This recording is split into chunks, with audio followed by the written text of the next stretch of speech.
Hello, everyone. This is Rick Grantham of rickgrantham.com.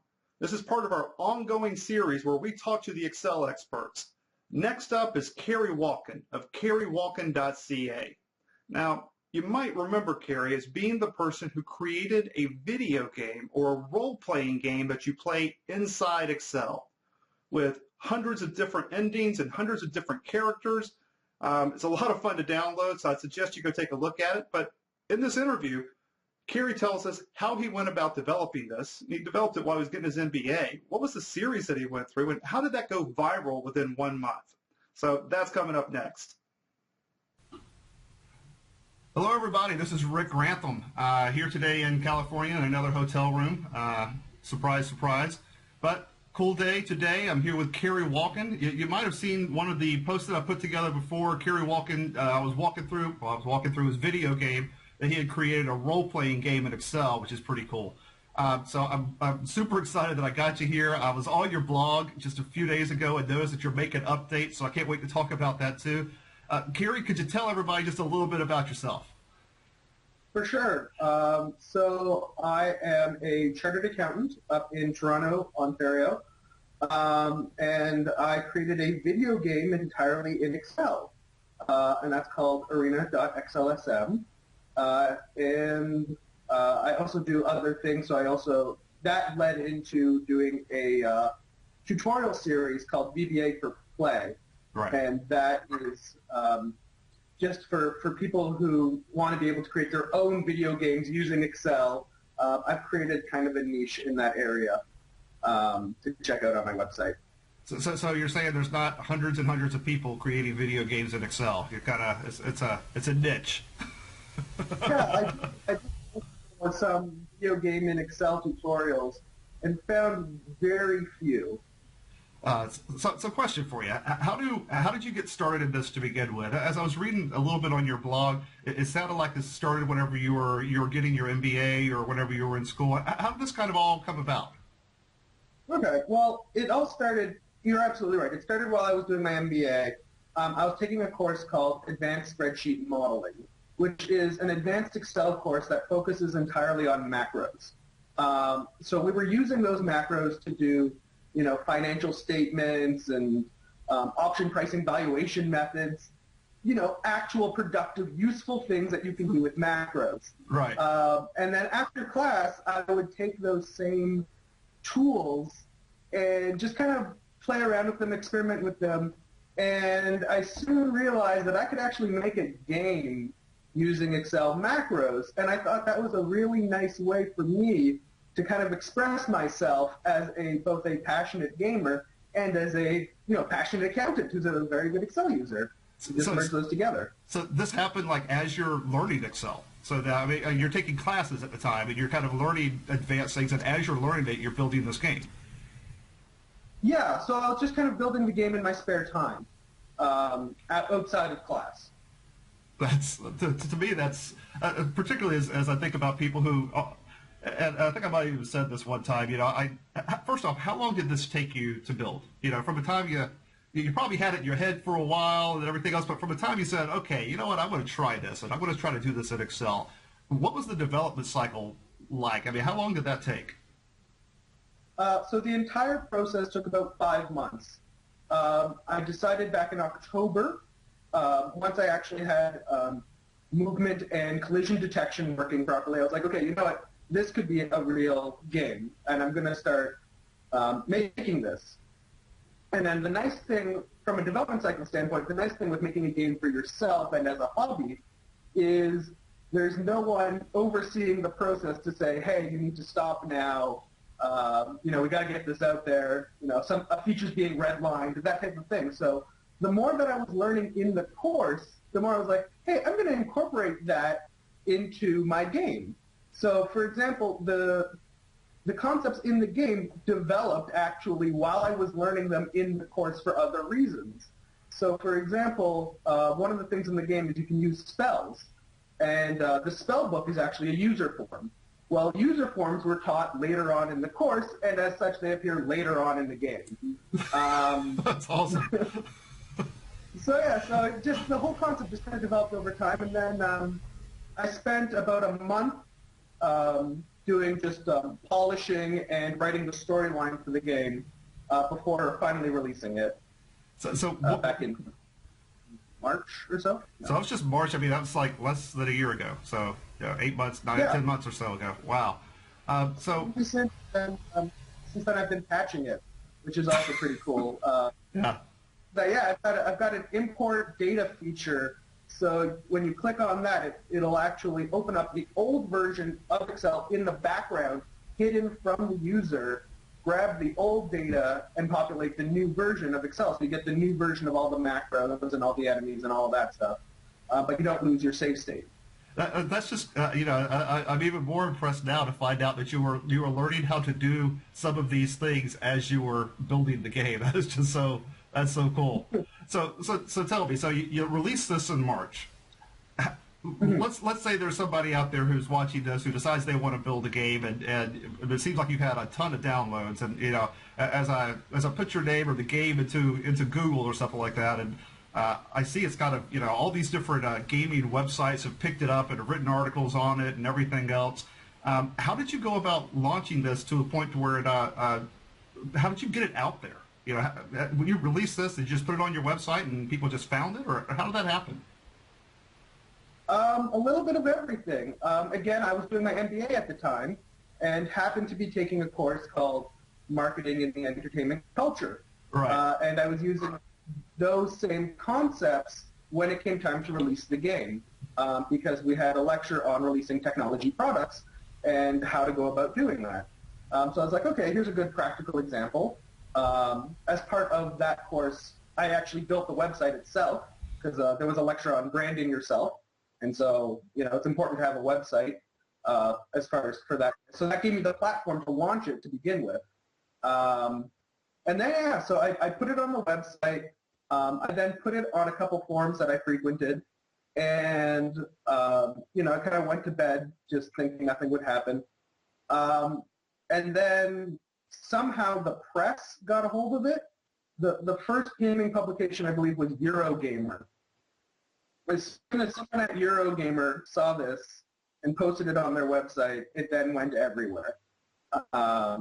So, yeah, it was kind of crazy. The first night I released it, didn't really get that much traction, nor did I ever expect there to be any traction. You have to understand, from my perspective, this is something that I did in my spare time as a hobby. I did not think that there was anything particularly, interesting or exciting about what I was doing. I just thought it would be kind of a cool thing to put on the internet, and then, if I'm having an interview with a potential employer, I could say, oh, I actually do understand what I'm doing in Excel. I made a video game. Right. You can check it out here. That kind of thing is all I expected. But then it went viral, and it became something much more than what I was expecting. And I tapped into something that I think is really kind of cool. And it's a lot of people who, love the idea of taking something that's fundamentally for work and using it for fun. There's a... Go ahead. There's passionate user base there as far as people who really enjoy my game. So you're not the only person who's taken work tools and have turned them into games. Are there other people out there? There's a community of people who have done this sort of stuff. There's been other games that have been made in Excel. So, okay. For example, if you Google Excel games, you'll see like Snake. There's various other things because again, it's like using VBA. Right. This perhaps was the first one to get that kind of traction. Right. Next up, I asked Cary that if he went into a bookstore and he saw an Excel book and he saw a video game book, which would he pick up? And he said he'd probably pick up a gaming book. So we did a bit of a quiz game where I asked him, I don't know, who would win in a battle to the death between different video game characters, or which is the better game. So that part of the interview is coming up next. All right. So in which case, I have a series of questions for you. It's going to be like a lightning round here.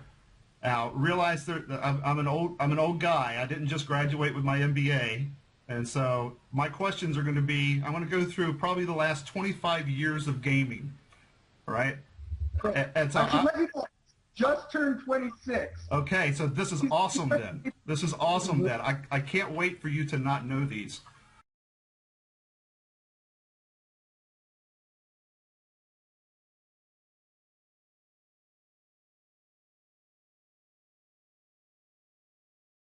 Between Mario, Luigi, Princess Peach, Toad, and Yoshi, who wins?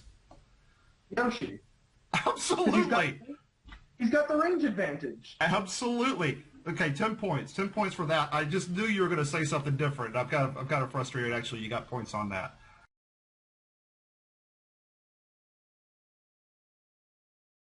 Okay, which is the better game? Centipede or Space Invaders? Space Invaders. Yeah, no, I like I like the way that it can actually elicit an emotional response. So when it gets like closer and closer, you know, to the bottom, you start sweating. It's just you know, the tempo picks up.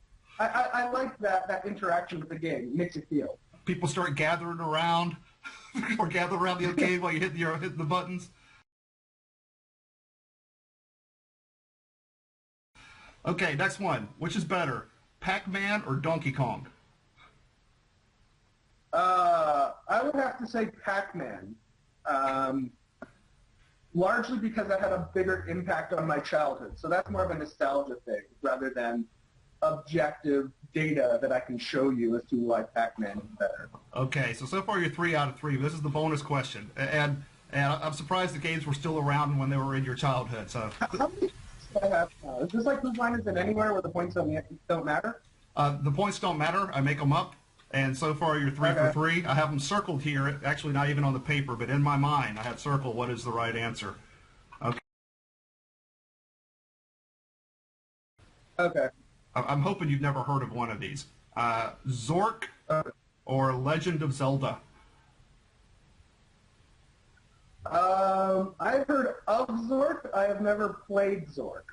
And as such, I have to default to Legend of Zelda, as it's the only one I've ever played. You're absolutely wrong on that. So you are 3 out of 4. So that's pretty impressive, though. 3 out of 4 is pretty good. I gotta tell you, Zork was probably one of the so. I mean, this is before anything was graphical at all. Zork fan now. Say that again? You really set me up here. What's that?